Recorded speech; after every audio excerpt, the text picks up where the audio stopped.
My name is John, and thanks to Mother Mary, I'm a 9/11 survivor.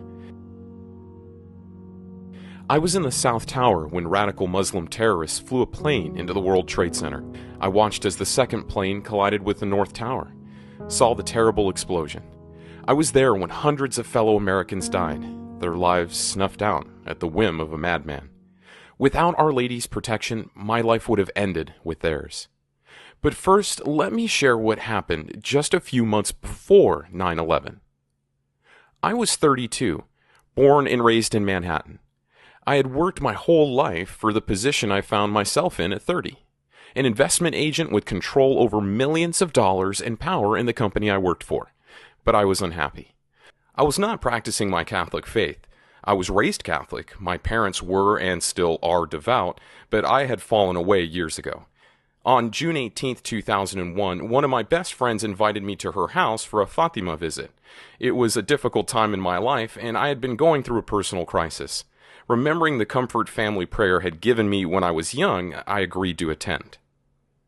At the visit, the America Needs Fatima custodian gave me a rosary.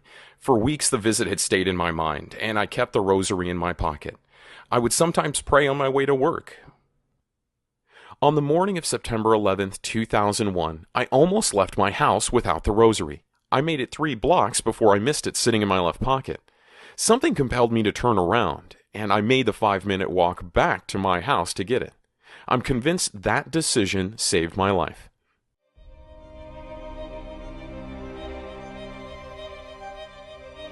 My coworkers and I watched in horror as the upper floors of the North Tower exploded into flame, and the sky turned dark with ash. Minutes later, I ran out of my office. The elevators were stuck, and I turned towards the stairs. I made it halfway down before I ran into a locked fire door. I was trapped. Without knowing what to do, I kept listening to the screams of burning people locked inside the building. Above me, flames. Below me, a bolted door blocking my escape.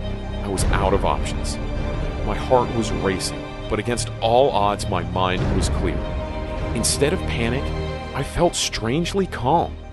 My hand went right into my pocket, and I pulled out my rosary and started praying.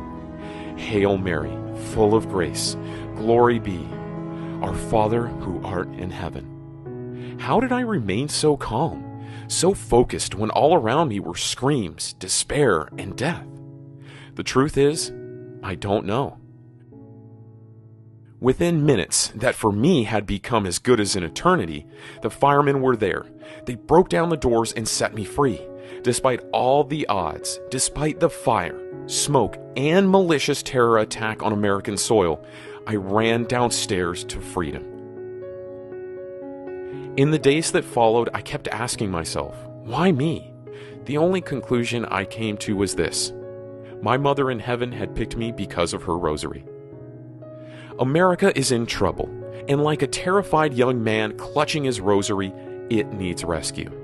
It needs the saving graces only Our Lady can provide. I want to be sure that other Americans can feel the power of Mary's protection, as I did. I felt something that day which I passionately want every other American to experience. When we pray the rosary, it is as if she covers us with her mantle. And I felt exactly that when I knelt in prayer next to the locked fire door. Our Lady Fatima asked us to pray the rosary, pray the rosary, pray the rosary.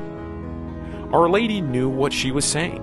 She knew she was offering us the right solutions to our problems and the world's problems.